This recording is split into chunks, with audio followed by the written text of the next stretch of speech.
I followed the sound of metal clanking under the bridge, thinking it was just a loose rail. But when I leaned over the edge, I saw something moving in the dark, dragging a burlap sack that looked heavy. Too heavy. I used to jog in the mornings. Before work, before traffic, before the world really woke up. I liked the stillness, the quiet kind, not the creepy kind. At least, that's what I told myself. There's a stretch of woods behind my neighborhood in Pennsylvania where the trees are dense, and the trails wind like they were drawn by someone drunk. The main trail runs parallel to an old, decommissioned rail line that cuts through the valley like a scar. Nobody uses it. The tracks are rusted, some of the ties are missing, and nature's been slowly swallowing it whole for years. But there's this spot, a concrete footbridge that crosses over it, where the sounds get weird. I'm serious. You stop there, and the birds go quiet. The wind disappears. You can hear your own heartbeat. That morning, the first sign something was off came at the halfway point of my loop. A metallic clank echoed from under the bridge. Not loud, but sharp. Deliberate. I stopped mid-stride and turned. Again clank. It didn't sound like debris or weather. It sounded like someone hitting metal with intent.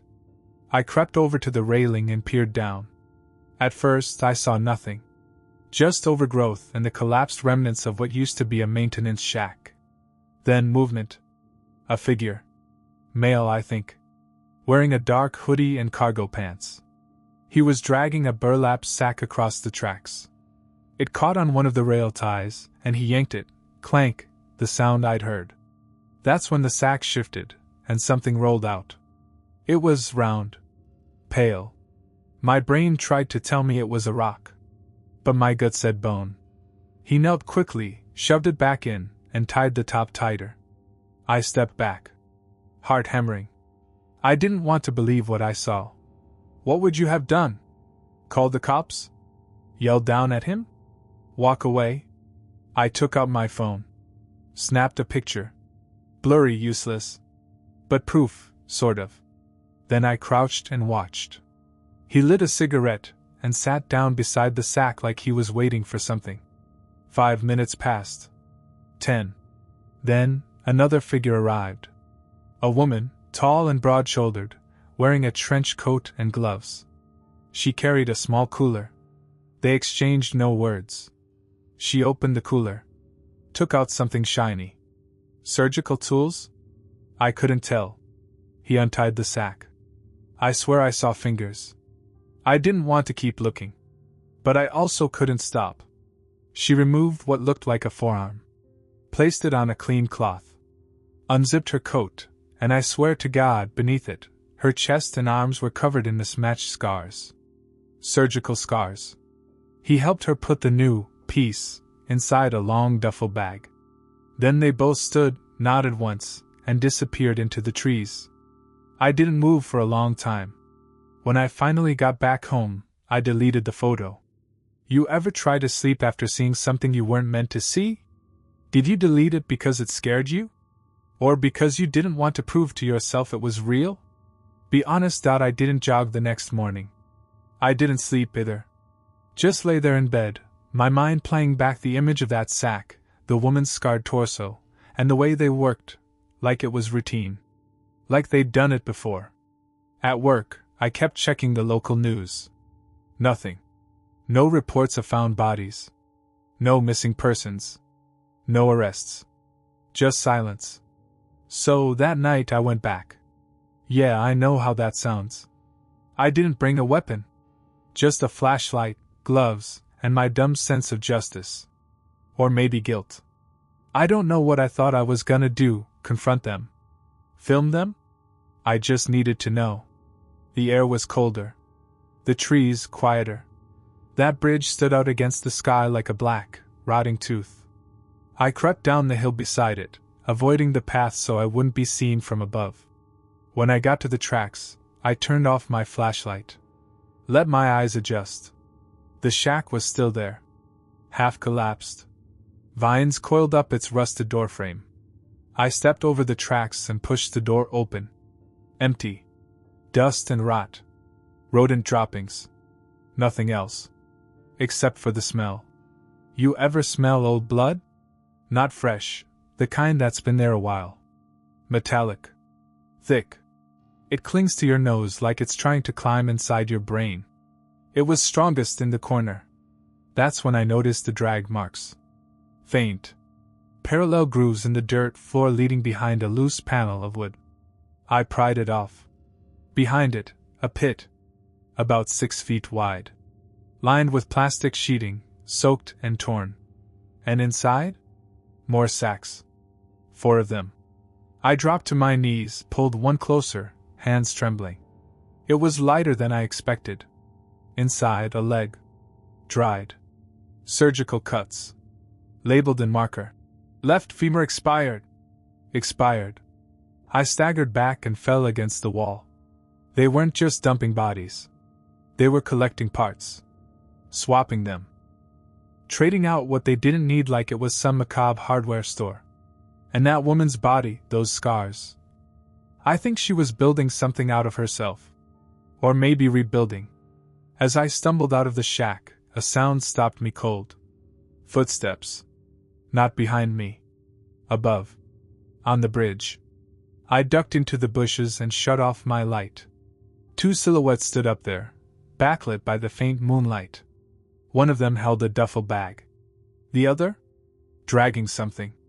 Another sack. They spoke in low voices. Supplies getting thin. Need more soon. We'll find another. Nobody watches this place. Then, something new. The taller one pointed toward the shack. Someone's been here. I couldn't breathe. The first one stepped down off the bridge, scanning the brush with a flashlight. It flicked just inches past me. I curled tighter, barely daring to blink. Then a buzz. A voice. A walkie-talkie. 2 cars coming down the trail. They both stiffened. One said, "Cops?" "No. Kids. Flashlights. Probably hikers." The taller one nodded. "Let's clean it up." They moved fast, pulling the sacks from the pit and tossing them into the duffel. Efficient. Mechanical. Like they'd done it 100 times.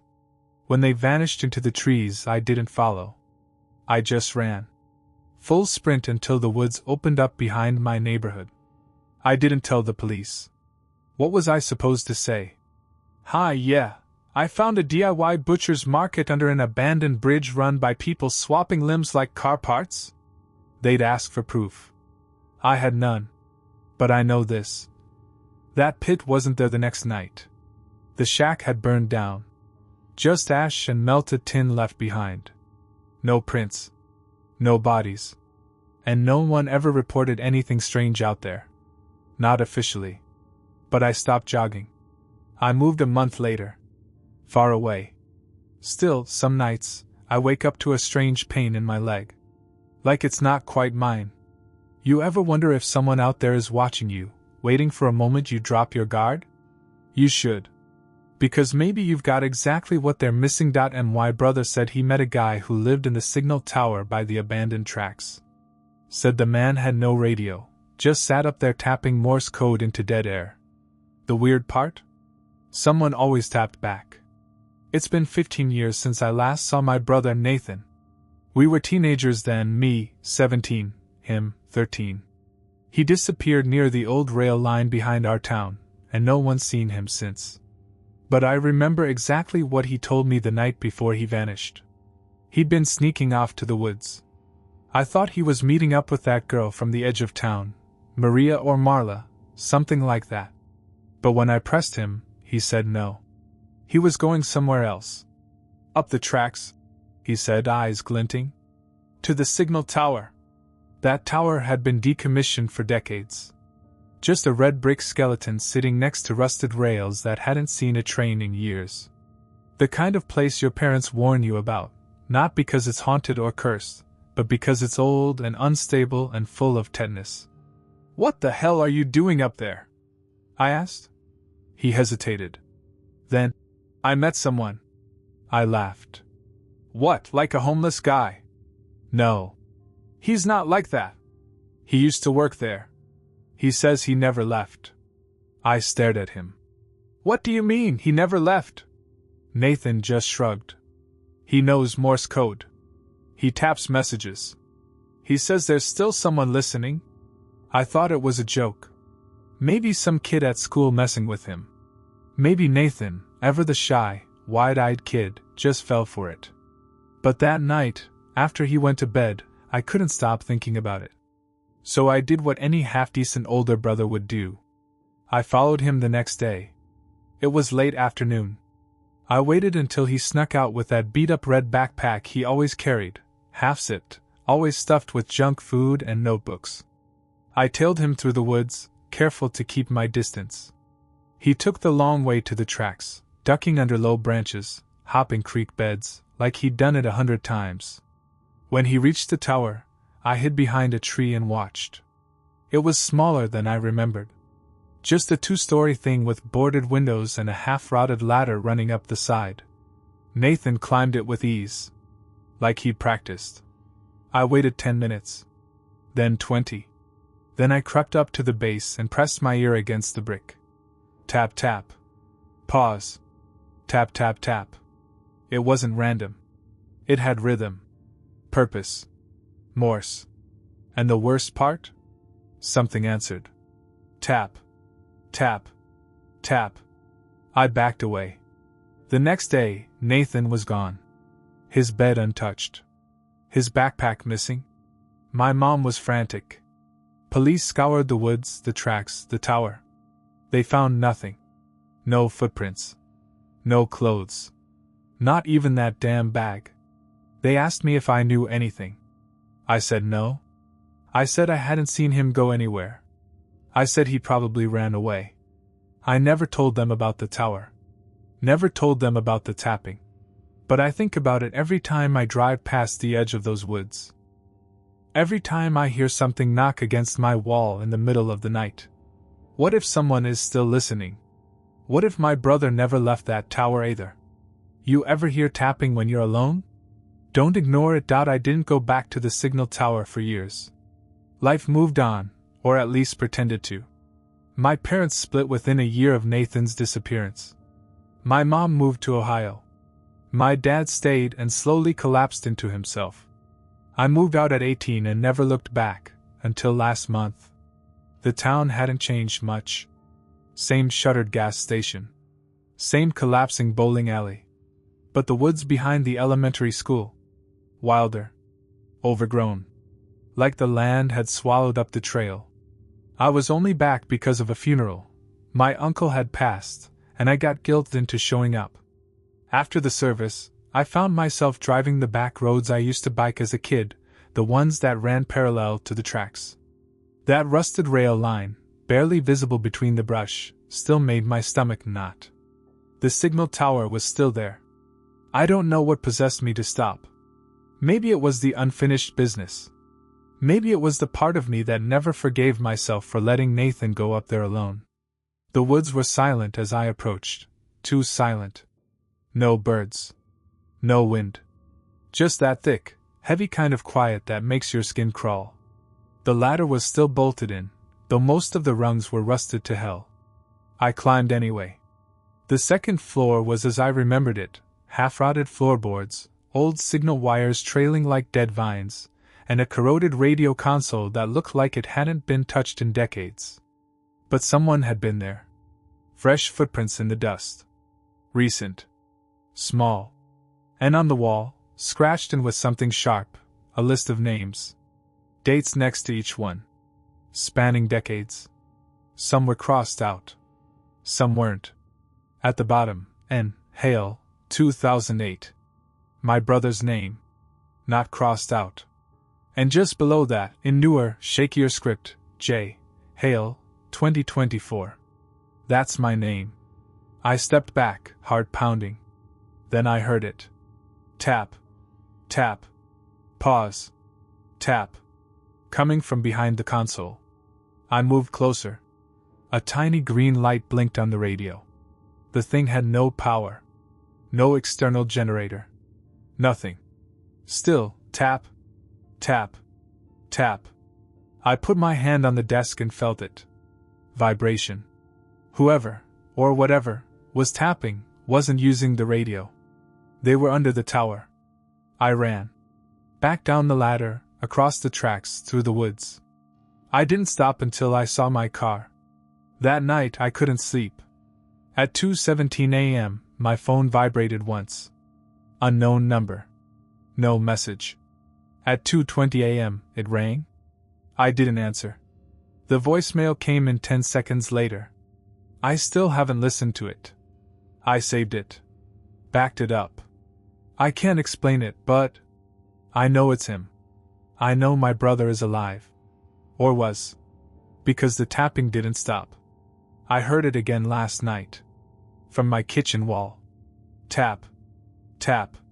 Tap. 3 slow knocks. Not from inside the house. From inside the wall. You ever hear tapping in the dark and pretend it's just the pipes? Maybe it is. Or maybe someone's trying to reach you. You gonna answer? We only broke into the train car because we thought it was empty. Just another rusting husk rotting on the abandoned siding.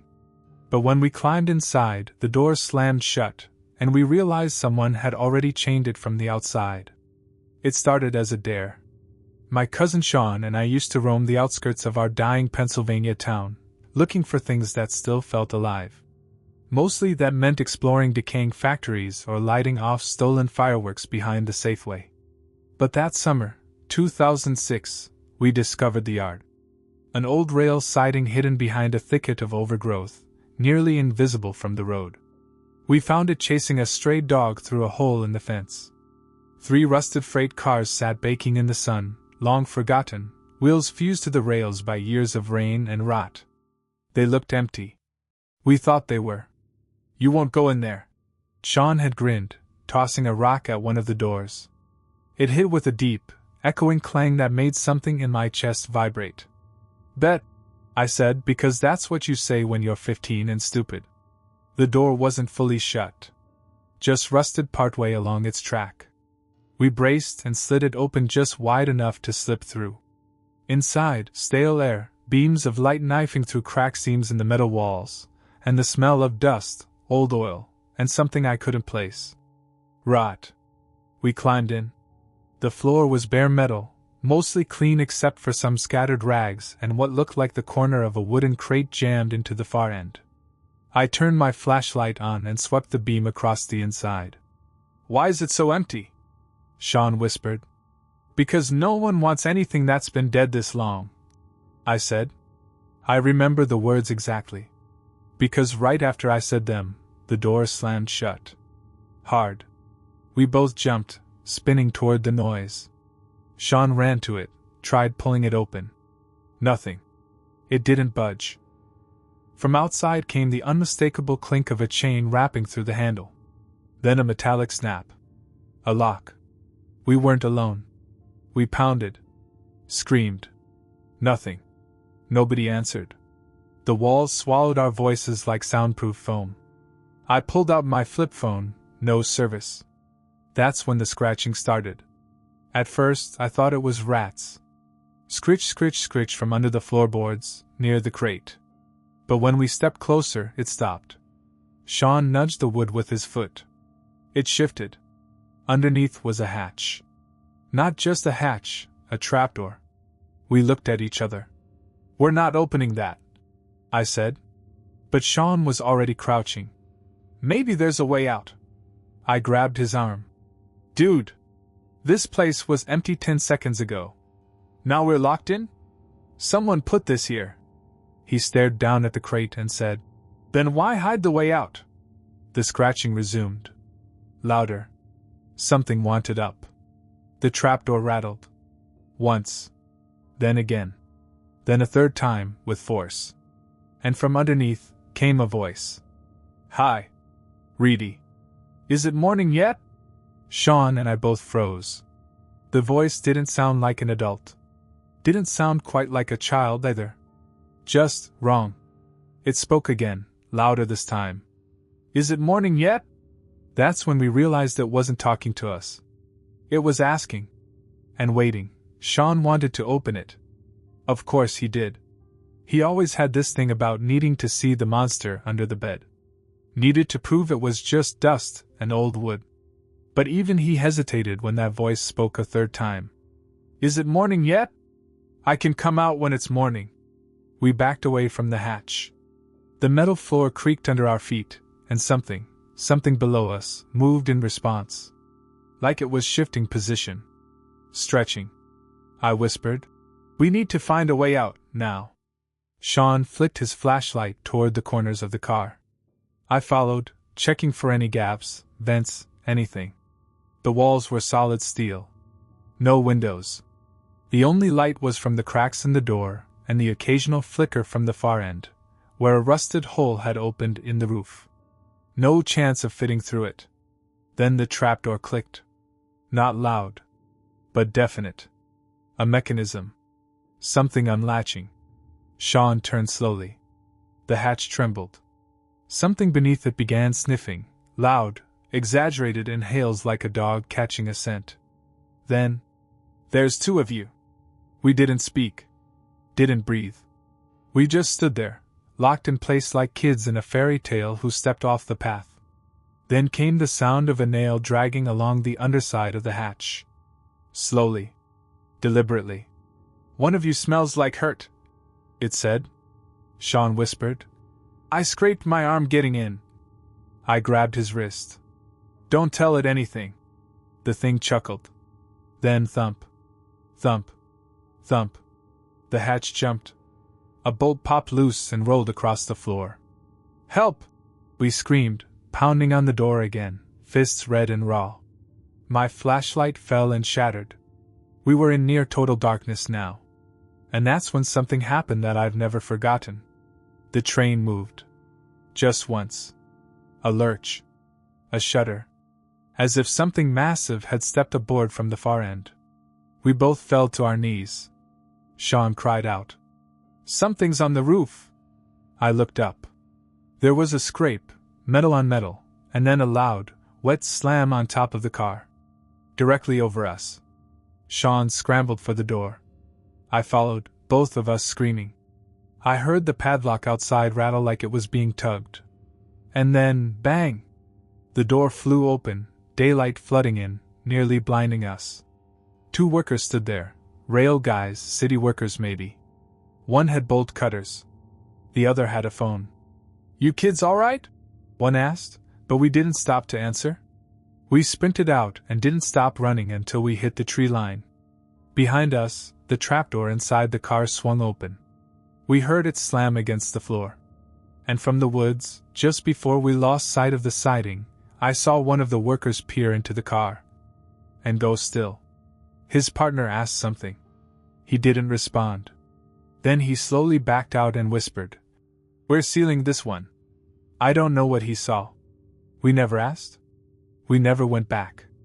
A week later the cars were gone. All three. Hauled off in the dead of night. Sean and I never talked about it again. But sometimes, when I pass train yards, I catch a glimpse of a boxcar that looks too clean. Too recently painted. And I wonder, what if that trapdoor's still in there? What if it's still asking, Is it morning yet? You ever fall asleep on a train? You better pray it's not that one. They told us the stretch past mile 121 was blocked off because of erosion. But that didn't explain the fresh footprints in the gravel. Or the fact that every time we tried to leave, the tracks looped us right back. I was 19, and in the middle of what I thought was a great idea, a weekend hiking trip with my girlfriend, Cam. She was into off-the-grid stuff, maps, no GPS, hand-drawn routes. I was into her, so I played along. We picked a forgotten trail upstate that ran beside a decommissioned freight line. Beautiful stretch of wilderness, quiet, untouched, supposedly cut off after a derailment 20 years earlier. People said the soil past mile marker 121 had collapsed. That part of the rail was unsafe. Cam took that as a challenge. We packed light, food, water, a tent, and an old compass that once belonged to her dad. She wanted to follow the tracks as far as we could, maybe even camp right beside them. Trains don't pass here anymore, she said with a grin. It's ours now.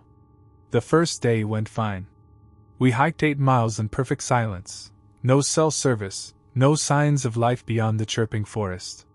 The rail was rusted but intact, stretching forward like an invitation. At dusk, we hit mile 119 and made camp near an overgrown bridge. The stars came out in clusters, and we fell asleep to the sound of wind sliding through the trees. It was peaceful. Until the second day. We woke early and started hiking again, passing mile 120 around mid-morning. That's when I noticed the gravel had changed. It looked fresh. Not just disturbed, patterned. A set of footprints ran along the rail bed. Not old, not eroded. Recent. Cam noticed too. She stopped and crouched down, eyes scanning the indentations.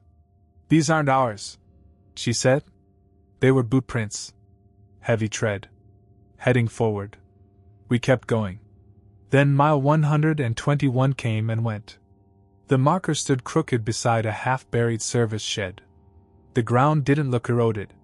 No landslides. No danger signs. Cam shrugged. Guess the warnings were just rumors. So we kept walking. For another half hour. Then Cam stopped cold. I followed her gaze. Up ahead, the mile 121 marker. Again. Same shed. Same leaning post. Same boot prints in the gravel.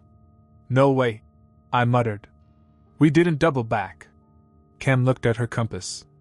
"We've been going north. We never turned around." I checked my watch. An hour had passed. The sun hadn't moved much. "We missed a turn," I said. "There is no turn," she snapped. "It's a straight rail line." We argued. Rechecked our steps. Marked the gravel with a stick before trying again. Walked another 20 minutes. And ended up right back at mile 121. Same post. Same boot prints. Even the line we drew in the gravel was still there. It didn't make sense. Cam started to panic. She didn't show it much, she was the calm type, but I could hear it in her voice. "This isn't possible." We decided to turn around. Head back the way we came. We passed mile 120, then 119. Then we walked a little farther. And found mile 121. Again. I nearly threw up right there. The forest around us felt off. Like it had shifted, subtly. Trees closer together. Shadows darker. Then Kim knelt by the boot prints again. Her voice was quiet. "These weren't here before." I looked closer. She was right. The boot prints were deeper this time. Closer together. As if whoever made them was dragging their feet. Struggling. We hadn't just looped. Something else had passed through. We sat down, lightheaded. Neither of us spoke for a while. Then I said it out loud, just to hear the words and maybe make them sound less insane. "I don't think we're alone out here." Cam didn't argue. Because behind us, somewhere down the rail line, we heard the faint crunch of gravel. Slow. Deliberate. Coming closer. We didn't run. We should have. Every cell in my body screamed it. But Cam grabbed my wrist and pulled me down behind the leaning marker post. Her breath was hot and fast in my ear. "Don't move," she whispered. The crunching of gravel kept coming. Rhythmic. Like footsteps. Heavy ones. We couldn't see anyone down the line, not yet. Just the shimmering heat from the sun, the rails vibrating faintly under our boots. Cam pulled out her compass again. North. Still north. Still. 121. And then we saw him. A man. He stepped into view from behind the service shed like he'd been waiting. Dressed in a faded maintenance jacket, pants caked in red clay. He wore a brimmed cap like a railroad foreman, but everything about him looked wrong.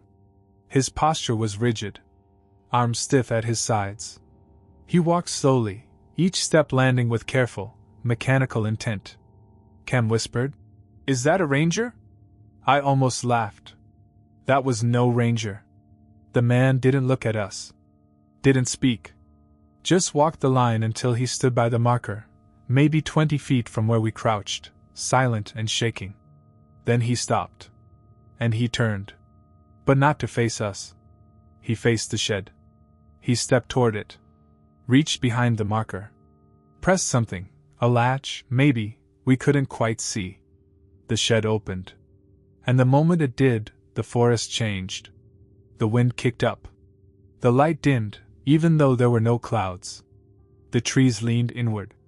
The air got thick, like breathing through cloth. From inside the shed came a sound I will never forget. A low, grinding howl. Not animal. Not human. The man nodded once toward whatever was in there, then turned and walked into the trees, not down the trail. Not back the way he came. He just disappeared into the woods. Kem grabbed my hand. "We have to move." Now. We bolted. Didn't follow the tracks. Didn't check the compass. We just ran through the woods, bushwhacking blind through brush and branches until our lungs burned and our legs gave out. When we finally collapsed onto a slope of loose gravel, we looked up, and there it was. Mile 121. The post. The shed. But the door was open now. Kem screamed. Not a loud one. Not terror. Just a sound of raw frustration. Like her brain finally cracked under the pressure. I didn't move. I was staring at the door. At the thing inside. Only a sliver of it was visible, shifting in the dark like a wet sheet of muscle. It pulsed. Twitched. Listened. Kem pulled me back. "Close your eyes," she whispered. "It doesn't like to be seen." I didn't ask how she knew that. Because I knew it too. Something about that thing in the shed, it felt like it remembered us. Like it had waited for someone to break the loop. Like we were the ones who fed it by trying to leave. We stayed still. Eyes closed. Ears straining. Eventually, the sound stopped. The light returned. The air thinned out. We opened our eyes. The shed was shut again. We didn't speak as we found our way back, just ran, stumbled, retraced. The woods finally gave way to a trailhead we recognized. One we'd passed 2 days before. We were out. We didn't tell anyone what happened. Who would believe us? But that night, while we lay in bed back home, Kem got a text. No number. Just coordinates. And one word. Morning? We deleted it. We changed our numbers. But every so often, when I close my eyes at night, I hear it again. That grinding howl. And I wonder, what happens if someone finally says yes?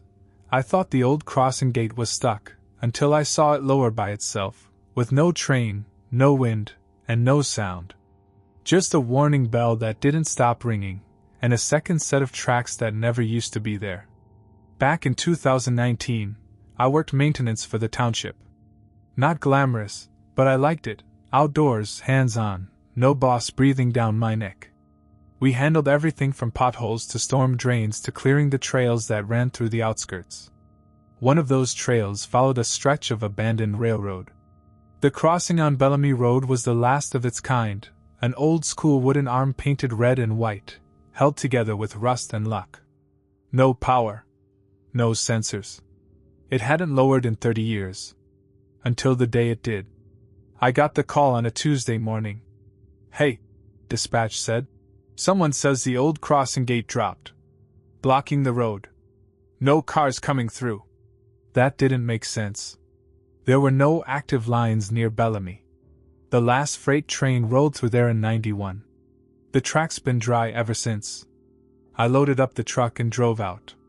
It was foggy. Not misty. Not hazy. Foggy. Like you could scoop the air with your hand.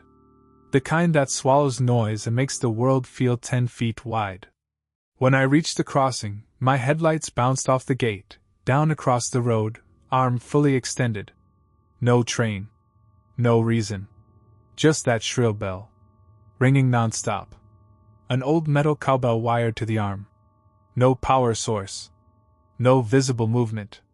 I killed the engine and stepped out. The bell kept ringing. Even when I was inches away. No breeze. No vibration. No movement. I touched the bell. It stopped. The moment I let go, it started again. Something about it felt wrong. I looked down at the track. 2 rails, rusted and cracked, just as they'd always been. But then I saw it. A 3rd rail. Shiny. New. Laid directly through the crossing, splitting the old track like it never belonged. I blinked. Rubbed my eyes. Looked again. Gone. Just the original too. I shook it off. Blamed lack of sleep. Climbed the pole to check the gear. The motor had no battery. Wires cut. No power. Then the bell stopped on its own. Silence. And I heard footsteps. On gravel. I turned fast, heart lurching into my throat. The road was empty. But the fog moved, like something had passed through it. Then I saw them. Boot prints. Fresh. Leading down the tracks. I followed them for a bit. Just a few yards. That's when I noticed the crossbuck sign, the metal, railroad crossing, X that sat high over the gate. It had changed. At the bottom, bolted crudely, was a hand-painted board that read, "Look twice. One train hides the other." I stood there a long time, trying to remember if that had always been there. It hadn't. I know it hadn't. Because I built that damn post. The fog started to thicken again. I turned back to the truck, already halfway creeped out. Just before I reached the cab, the bell started again. Clang. Clang. Clang. Only this time, it was faster. And the gate started rising. No sound. No motor. Just lifting. And then I saw the train. Not heard. Not felt. Saw. It glided past 30 feet from me. Black as soot, no markings, no lights in the windows. Just a blur of motion and steel. And yet, it cast no shadow. It vanished into the fog like a ghost. Except it wasn't a ghost. Because it left something behind. A man. Standing by the track. Wearing an old conductor's coat and a leather satchel slung over one shoulder. His eyes met mine. And then he smiled. I didn't smile back. I couldn't. Because something about the way he stood, too still, too square to the track, felt like he wasn't real. Like a mannequin come to life. But his eyes were sharp. Focused. And they were locked on me. He didn't move. Didn't wave. Just stared. I stepped back toward my truck, hand drifting to the radio. The second I touched it, he blinked, and the gate slammed down behind me. I swear, it moved faster than before. The old arm screeched as it hit the ground, blocking the road again with a force that rattled the bolts. The bell went silent. I looked up. The crossbuck sign was gone. Not just the added board, the whole sign. Just a splintered post. I spun back toward the tracks. The man was gone. Not walked off. Gone. Only the footprints remained. Perfectly pressed into the gravel, leading off into the trees beyond the bend. I got the hell out of there. Didn't file a report. Didn't log the visit. Just marked the gate, jammed, in the system and left it for someone else. That night, I dreamed of the train. It was moving slow this time. Each window was lit from within. Inside were people. Still. Staring. All of them. Men, women, kids, even a dog pressed against the glass. Their faces were expressionless. Their eyes were wrong. Like they were painted on. Flat. I woke up in a cold sweat. It was 3:13 a.m. Outside my window, I heard a faint bell. Clang. Clang. Clang. I lived miles from Bellamy Road. I didn't go back for weeks. But eventually I had to. Orders from above, repaint the crossbuck post, reinstall the signage. They claimed vandals tore it down. Nothing sinister. Sure. I brought a junior guy with me. Fresh out of trade school. Big talker. Said he didn't believe in weird shit. That changed fast. Because when we reached the crossing, the gate was up again. The post rebuilt, like it had never been touched. And nailed to it, right where that old warning board used to be, was a manila envelope. Taped shut. My name was written on it. Just my name. first and last. In perfect block lettering. I opened it slowly. Inside was a photograph. Black and white. A group of people standing at a train platform. 1930s, maybe? Grainy. Faded. At the center, a young man in a maintenance uniform, smiling. Looked just like me. Same eyes. Same scar on the chin I got when I was 12. I dropped the envelope. The kid asked what was wrong. I told him to get in the truck. I drove back silent. Transferred the next month. Took a desk job. Never looked at another rail line. But sometimes, when I sit alone at night, I hear it again. That bell. Ringing in perfect, steady rhythm. Clang. Clang. Clang. They say you shouldn't cross tracks when the gate is down. But here's the truth. Some trains never stopped. They just got better at hiding. You ever hear that sound in the distance? That low hum beneath the wind? That's not your imagination. That's the schedule. And one day, it's gonna stop for you.